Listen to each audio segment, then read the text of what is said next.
You're listening to the Morphology Podcast.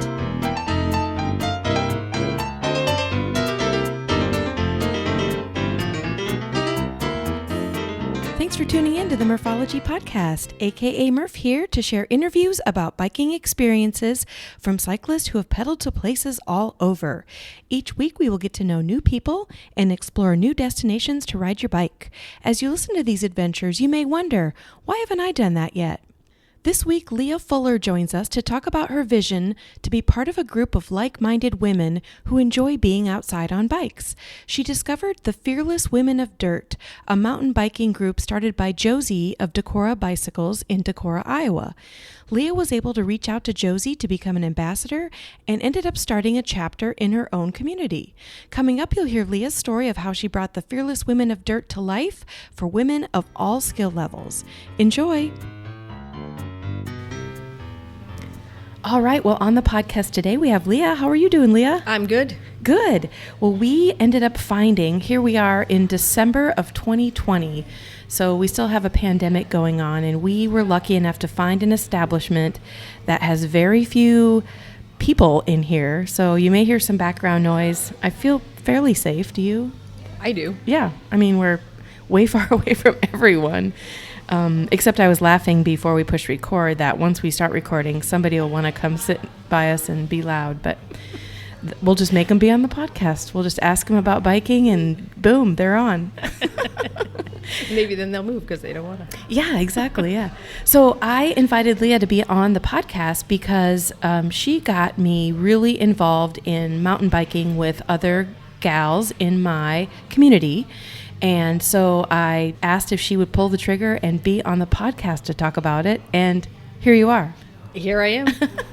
I'm more scared doing this than I have been on any mountain biking trail ever. Okay. Well, we won't do any big jumps or anything. But so the organization that she is responsible for here in the town that we live in, which is the Cedar Rapids Marion community, is called Fearless Women of Dirt. And I was super, super impressed. I think most people know this, but I really just got into mountain biking in the last couple of years. And I do owe you a little bit of high fives in the air because we can't touch, because you gave me a lot of confidence because you would lead group rides, and I would be like, there's no way I can't do that. And you would tell us which way to lean, what to do with your body, how to pedal. We would stop a lot and talk. And so I owe you, man. Thanks. You're welcome. I think that's awesome. Yeah. Well, I want to talk a lot more about the Fearless Women of Dirt, but let's get started first by telling the listeners a little bit about who you are, where you live, and what cycling is like there. I live here in Marion, Iowa, and it's a suburb of Cedar Rapids, so it's a smaller community, but it's becoming more bike friendly. They recently put the bike lanes in and stuff, which is great.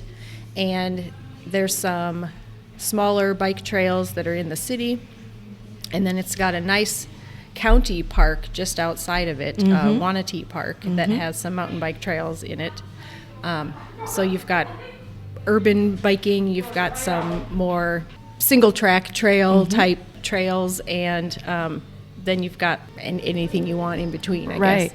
And you mentioned Wanatee Park, and I think that's a park that you can actually pedal to, right, from home? 99% of the time, yeah. I leave my driveway, and it takes me 10 minutes to get into the park by bike, and it takes me about 15 by car. Wow. If I have to drive all the way around. So, yeah, I would come home from work, grab something to eat, and hop on the bike and go for a ride for an hour and come home. It's spectacular, actually. It's pretty spoiled. And that is the same park that you took us in the Fearless Women of Dirt. We did several rides there, and I laugh at myself, just the littlest things like a tiny, a bridge man-made bridge that I would look at and be like, there's no way in heck. There is no way I'm going to be able to pedal over that bridge. I'm going to have to get off my bike and walk across it. And then the second time, I'm like, I'm going for it. And then I would panic and stop. And then the third and fourth time, I'm like, okay, it was easy. I did it. And then the most recent time I went there, I'm just like, are you serious? Was I really afraid of that little teeny bridge? It just cracks me up. And, as I get more comfortable being on a mountain bike, those obstacles become a little bit more aggressive. And, when we're crossing from the trail over a road onto the other trail, I'm sure that you know exactly where I'm talking about. They have like logs that you can pedal over before you get to the road. A log over. Yep. Sure, a log over. That's the official term. And you will just like bloop bloop bloop. You don't even act like it's there. Where I'm like, I got to get my mind set. I got my hands are sweaty. Oh my god. And then my bike just goes. It's crazy. And we should probably talk about. So like I mentioned, it's December 2020, but in August, that park was completely destroyed by an Iowa hurricane known as a derecho. So have you been out there at all to see what it's like now? I have been. I'm also on the board of LAMBA, the Lynn Area Mountain Biking Association. Oh, okay. And that's who maintains the single track trails out at Wanatee. And so we had an opportunity to go out there with the park ranger and just see the damage, basically. And it is heartbreaking, but they are taking care of their trails, and we should be able to get in to help clear ours. Hopefully we can get those opened up in the next few months, maybe next summer, but they were just like everything else you've seen. Exactly, yeah. And it's mind-blowing to some people probably to think, okay, so this storm happened in August, and here we are in December, and the entire park is still closed, right? The campground opened pretty quickly. Okay. They got that cleared, because obviously that's a revenue source for them. And then the road they had closed because they had loggers in clearing, and actually they had trees down on the road. I don't believe that the upper trails are open yet. You can go, the dog run area is now open. The sledding hill I know is open. I've seen kids out sledding. But the single track trails are not open. Yeah, it's definitely devastating. And I think we only have 3 or 4 different single track areas in our community, and I think for a while, all of them were completely destroyed. And luckily, there's a group out of LAMBA, the organization you mentioned, that have been out there chainsawing away. And I have spent some time doing chainsaw stuff when the derecho first hit. And it takes a long time to cut limbs and get them out of the way. And they're heavy, and it's dangerous. And so our hats go off to, we should probably give a shout out, Rob McKillop. Rob McKillop was Todd Brown and his crew. Yeah, the retiree crew. They were.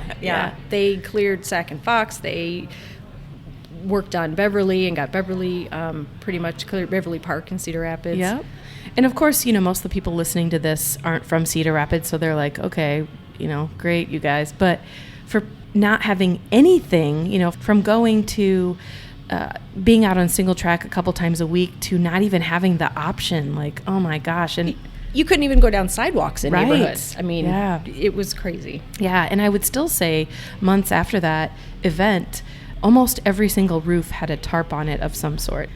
And of course, a lot of those roofs have been, reshingled and redone, but man, I don't know. If you guys don't know what a derecho is, Google it after this podcast, because it's crazy. It's insane. I didn't realize how common they were. I looked them up. They actually are relatively common. Oh. Who knew? I hope I don't have to live through another one. So anyway, back to you. We've been talking about single track, which usually means either fat biking or mountain biking, or I guess you could maybe take a gravel bike out on single track. I don't know. Sac and Fox I've ridden my hybrid. Okay, good. Yeah.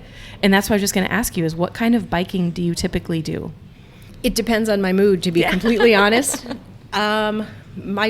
I have a mountain bike, I think traditionally would be called a 26er. It's old. They've gone to 27.5s and 29ers. I still have a 26er. And that's got about, the 2-inch, give or take, wide tires. Nice, yeah. And front suspension. It's a hardtail. It's not a full suspension bike, but it's old. And that's what I ride on pretty much everything. You can ride that on anything. And then I have a hybrid bike that I got about a year ago when I thought I might get into gravel biking. And so I bought a cheap hybrid bike just to see if I'd even like it before I dropped, a a couple grand on a big fancy one and then Right. find out I don't like it. So I do love that. So I'll gravel bike depending on the group that I'm with. And then several years ago, I got a fat bike for Christmas. And wasn't sure if I'd like it. It just looked like this big, huge tank. But seriously, that is the most fun bike. Yeah. Don't you feel like a kid? Totally. Yeah. You can just goes over everything. Yeah. Sand, rocks, logs, and it's fantastic. I can ride in the wintertime. Yeah. I can ride. I've ridden it in the summer. It's super fun. Yeah, it's a perma smile when you are on a fat bike. Yeah. And what's funny too is I've learned after having a fat bike for several years that which is not normal on a different bike, but if you let air out of the tires, you can still pedal it. It just becomes much more bouncy. And so then if you are, like trying to bike over roots or you're in the snow, you just let the air out and then you bounce along and it's even more fun.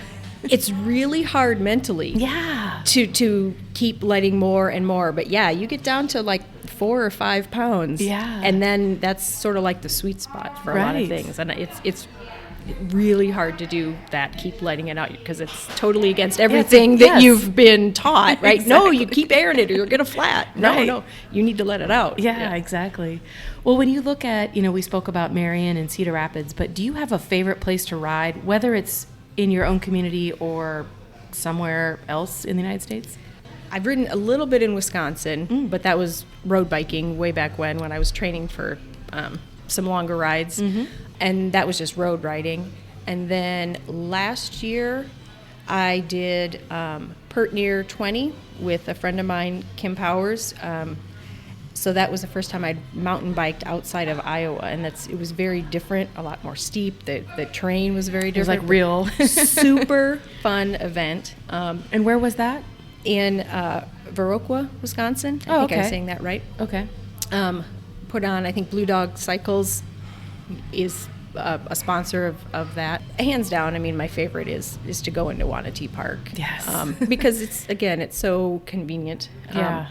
It's just close, and it's usually not too busy, but I go enough that a lot of times now, and I've been doing this long enough, I see people I recognize sometimes, so it's just fun to, see people. I don't get out to Beverly Park quite as much. That's more technical riding, which is fun when you want to do that, but that's on the other side of town, and It's so easy for you to just pop on your bike. It is, and go, and I'm kind of lazy / spoiled that if I can just ride Let's there, say why would I spoiled. load it up? It takes me as long to ride, Yeah. to drive there. Yeah. And then Sac and Fox, I will sometimes take my bike. I can ride from home down to the East Post Road trailhead. Oh, and come in the back way. Right. And I can ride Sac and Fox, the main trail, down to the single track, all the way down to Otis Road if I want, and come back. So. A quick interruption to tell you this week's sponsor is Thirsty Pigs, a full-service mobile event company offering beer, wine, spirits, plus catering for any indoor or outdoor event. Check out more at thirstypigs.com. Now back to the show. So obviously you have a love of single track and fat biking and mountain biking and gravel biking. So somehow Fearless Women of Dirt came into play. You now are responsible for the Cedar Rapids or the Cedar Rapids Marion chapter, and I really don't know much more about it except that I am part of it, and I get your emails or your Facebook messages, and when I can show up for an event, I can. Of course, with COVID, we haven't met up for quite a long time, but can you tell us how that chapter came here, or maybe where it's from, or just a little bit of history about it? Sure. I used to mountain bike more, like I said, when I went to UNI. My first mountain bike I bought when I was in college and rode out at George Wythe a lot. Then, of course, you get a job, have a family, et cetera, et cetera. Right. Fast forward 15 years, and I finally have some more time to myself, and I've gotten back into biking. Nice. Ironically, after breaking my leg in a bike accident, Oh, no. I couldn't run, but I could bike. So to get back into shape, I just spent a lot of time on the bike and forgot how much I really liked it. I just was doing it a lot by myself. And again, like I said, would go out to Wanatee Park. At the time it was Squaw Creek Park, and would start to see people, and they were like, oh, just come with us, come ride with us. But I wasn't quite ready, like you. Right. I was like, Yeah. I'm still, remembering how to do this and Right. whatever. Right. So eventually I was ready to kind of join the group rides it was a Lambda group. They did Wednesday night rides and it was fun, but it was like 6 or 8 guys and maybe one girlfriend this week. And, Oh, sure. Right. A different girl, it was Yeah. mostly guys. And We it all was know a that little all too intimidating. well, yeah.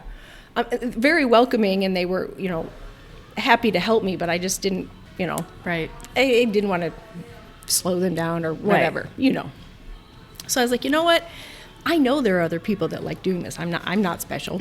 I see people occasionally, but I want to Where are meet they? them. Exactly. I don't see them that often. So internet search or what, I to be honest, I'm not quite sure How you found it. Right, I don't exactly remember, but came across Josie's Bike Life / Fearless Women of Dirt and read about it and contacted Josie, the originator of the original group from Decorah, and asked her if I could start a chapter here in Cedar Rapids, because the closest one I think was in Cedar Falls. And Decorah is in Iowa. Yes. Okay. Sorry. No, that's Northeastern Iowa. Beautiful actual area up there. More mountain biking. Right. Lots of elevation than here. there. Yeah. And breweries, by the way. Oh. Breweries also in Decorah. Excellent reason to go back. Right. So anyway, she's like, sure. She was awesome and gave me some background information, and we started up the Facebook group over a year ago. It was in the fall, and her really only stipulation was that I try to have a weekly ride, and I was like, sure, I can commit to trying to do a weekly ride, and so that all started in the fall, and then my idea was in the spring to start it up, and so that's what happened. It's amazing, yeah. And I just threw it out there. Over the years of biking and doing triathlons and just doing running races and things, I've met a lot of people who just like to bike and be outside. So I had a handful of 20 or 25 people that I sent an invite out and said, hey, I'm starting up this group. Do you want to, join up? And it just kind of grew from there. Those friends invited other friends, and now we've got, actually, I don't even know how many people we've got in it now. Millions? Millions. Million, I'm sure. I should really start charging membership fees. Oh, well, wait, except for the inaugural group. Right. No. So, so then we started I started to try to do group rides on Monday nights. Seemed to work for me and for most people. And, it just kind of took off from there. And then, of course, COVID kind of put the kibosh on some of that. But Right. And it was the times that I was able to go, I appreciated so much that there was such a great variety of women that showed up. There were the young women who have children and they're trying to learn how to mountain bike because they want to be like their kids. And then the older people who are getting back into biking, and then just people in between, where there were people on fat bikes, there were people on mountain bikes, there was me who had a bike but didn't really know how to use it. So I loved it. And then the nice thing is we'd finish riding and then we'd all kind of hang out for another 20 minutes and chit chat. And it was just, I don't know, I really, really enjoyed it. So I hope that it comes back again. I miss it, and I needed it. I mean, it was just a good, I love to be outside. Yeah. And it was fun to share that with other people who also love to be outside and just like to bike. And again, there were a few of them are better than me by far and have more experience. They biked in more places, which was great, because then or hadn't done more events, because then you learn about those things. Yeah. And I really liked getting newer people into it and kind of sparking the passion. Yeah. It was fun to see them try things, or then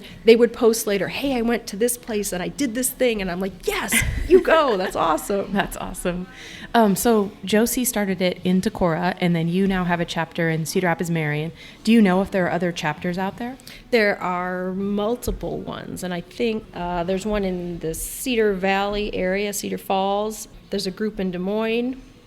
There's one in the Twin Cities, Madison, of course the one in Decorah, obviously, and then Twin Ports, and it looks like actually there's also one in Albuquerque, which I don't know about. That's interesting. I want to hear the backstory. when we started, we had a little group of the ambassadors, and we had initially we talked about getting together somewhere and doing a ride. So we could all, especially me being new, I've never done anything. I've never led a group ride. I've never done anything like this. And frankly, it's kind of out of my comfort zone. But I wanted to ride, so I was like, you know what? Right. You Let's do gotta it. suck it up if you want to have some bike friends. So, but then, COVID, you can't really get together. So I am looking forward to meeting these other ladies and hearing their stories about how they started theirs. Right. And in knowing what we've already talked about today and your history of biking and my history of biking, like, what are your thoughts on needing specific groups for women to be out mountain biking? I just think it's good to just have a safe space to Yes. just, be yourself and hopefully not feel self-conscious about, being slow or inexperienced, or if you wipe out, or, just a safe space to be yourself and to learn and whatnot. Yeah. And talk about some things that are maybe specific to just women in general, biking and finding time to do it. And Yeah. I definitely have done quite a few adventures where, like you said, I end up being the only female there. And I don't feel like the guys are like, oh, great, we got a chick with us. Like, I don't feel that ever. But I do feel like terrible feelings as I get dropped, or as they will go over some crazy jump and I'm like, I'll stop and walk my bike. And then, I'll keep cruising along, and then I come up and then they're all waiting for me. That's just like the worst feeling. And there's, it happens with women too, but it just feels a little bit different that you're like, all right, we're all in this together. Yeah.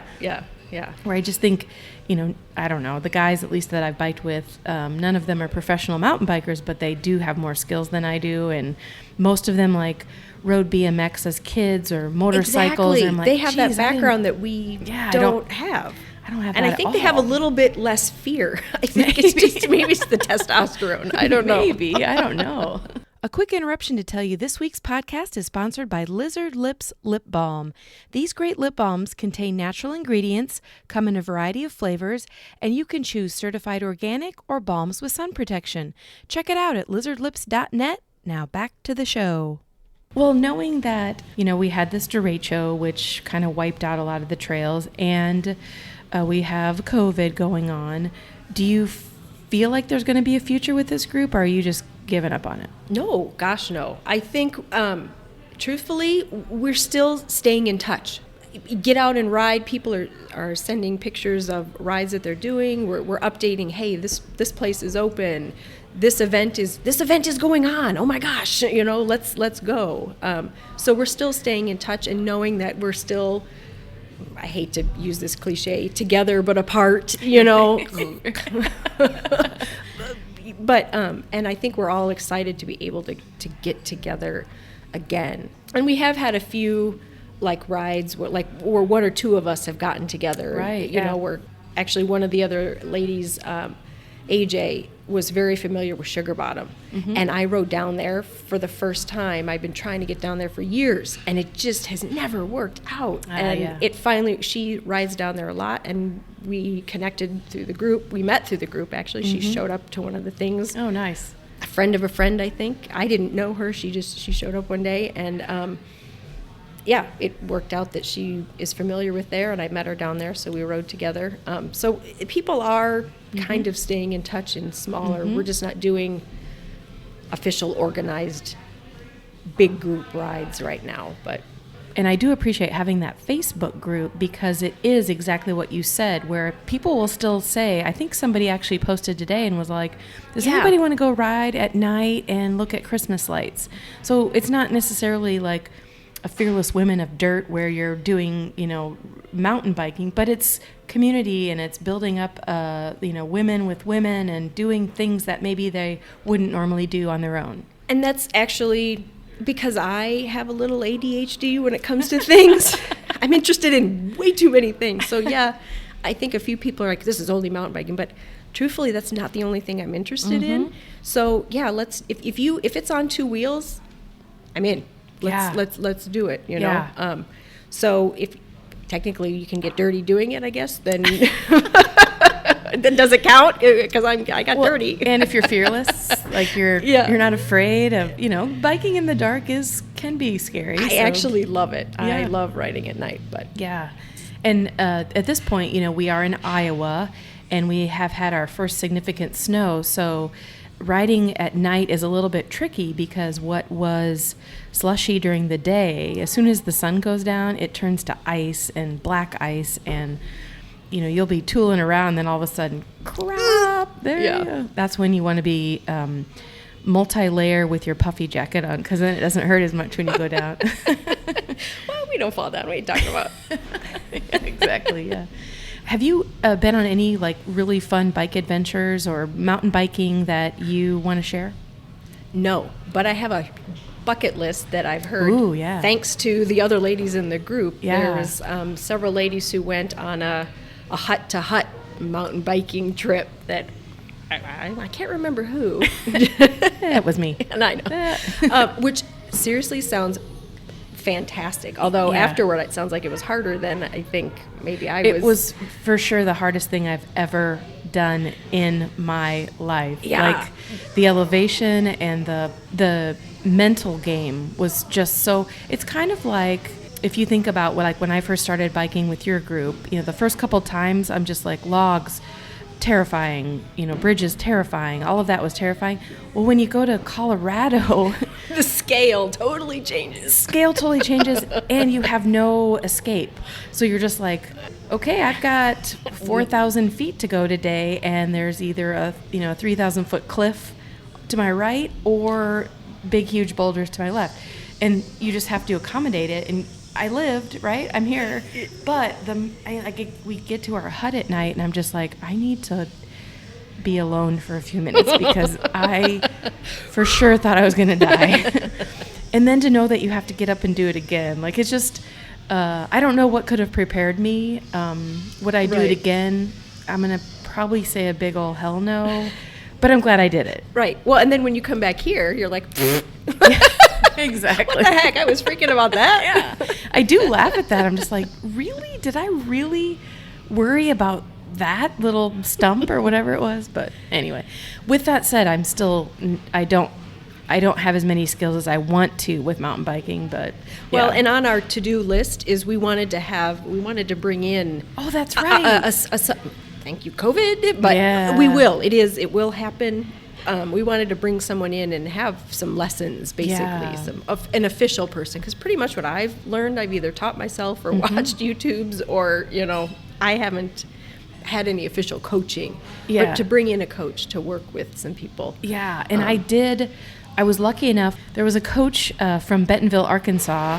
I think it's called Cognition Coaching. Anyway, he's from Bentonville, Arkansas, which is a huge mountain biking community. Bucket and he list, happened to be in Des Moines to teach classes. So I went and participated in one of his classes, and I felt, how maybe you don't know this, but I'm always like, I'm not as good as I think I am. So I'm like, I'm going to take the beginner class. Like, here's how you step over the frame of your bike. No, he wasn't that bad, and it was like 4 hours of basic skills, and a lot of it I did already know, but some of it I was all like, when he would tell you which way to lean your body, how far to get back off the seat. Yes, I'm just like mind-blowing. And then how to use your elbows, and by the end of that class they had us not necessarily doing jumps, but like going up and down little ramps that when I first saw them, I'm like, nope, there's no way I'm doing those. And then by the end, I'm all like, oh, I could probably do these for a while. But anyway, I got to give a high five to Ben. But that would be really cool. And I think having those people come and teach, even if you have skills, I think you could always pick up on something. Oh, yeah. Or reinforce, or they can tweak what you're doing. Oh, yeah, that's good, but do more of this. Yes. Or whatever. Exactly, yeah. And it always, in my mind, it just takes, I don't know if practice is the right word, but just repetition, because the more you do it, the more confident you get. So, yeah.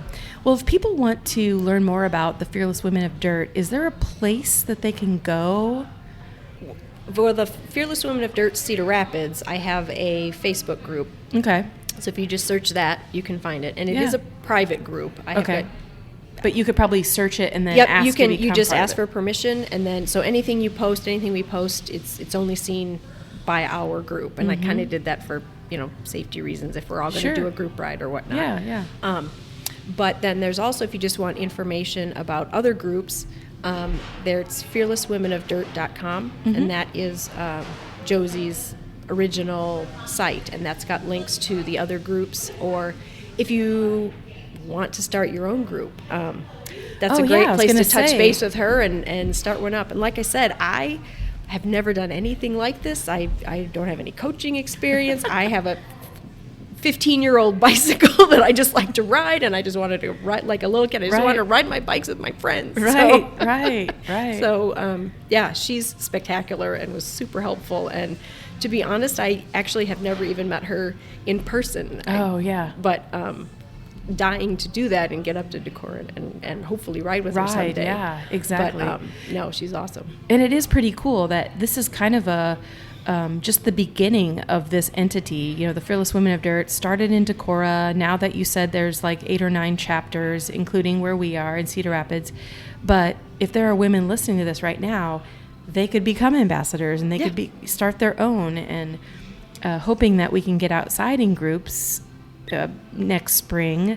You can get out there, and just like you did, I mean, I didn't know you either, but I'm like, I'm going to just go and see what happens on this mountain bike thing, and look at me now. I know, it's awesome. It seemed like just about every week we had one new person. Yeah. It was awesome. Yeah. I was totally stoked. And several of the people have gotten together and ridden, and they've run into, I've seen them posting, hey, I saw you. And which that's awesome to me. Yeah. That's what I was hoping for. Just, just a community of people. And so you're out there and you're comfortable and you don't feel alone. Love it. Okay. So Fearless Women of Dirt. If you are a woman, check it out. If you are not a woman, tell a woman about it. Yes. Because it's definitely good for community and good for people who want to get out there and bike and maybe don't have anybody to bike with. So we should also mention, if you're in the Iowa area or in the Cedar Rapids area, Leah mentioned LAMBA, and that's a great organization, Lynn Area Mountain Bike Association. Look that up because they have done phenomenal things for this community. Awesome. Well, thank you so much for being on the podcast. Thank you. It wasn't even that bad, was it? I don't know. We'll find out how it turns out. It was awesome. Thank you. All right. Thank you.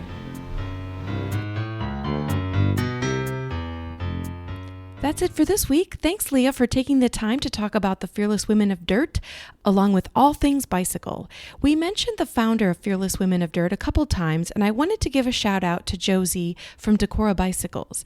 It was in 2015 she started Decorah's first women's mountain biking group, Fearless Women of Dirt, which, as you know, has now expanded to several states.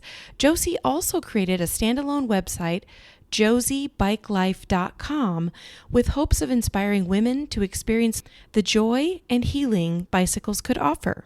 If you're interested in starting a chapter in your community, check out fearlesswomenofdirt.com. And of course, if you have a topic or the name of a cyclist you find interesting, email me at murphologypodcast@gmail.com. Please visit my Instagram page for daily entertainment and check out the Murphology YouTube page to find videos of some of the places I go with my bike. I'll leave you with this quote from the Unwritten Book of Murphology. This quote comes from Kate Winslet. "Life is short and it is here to be lived. Think about it."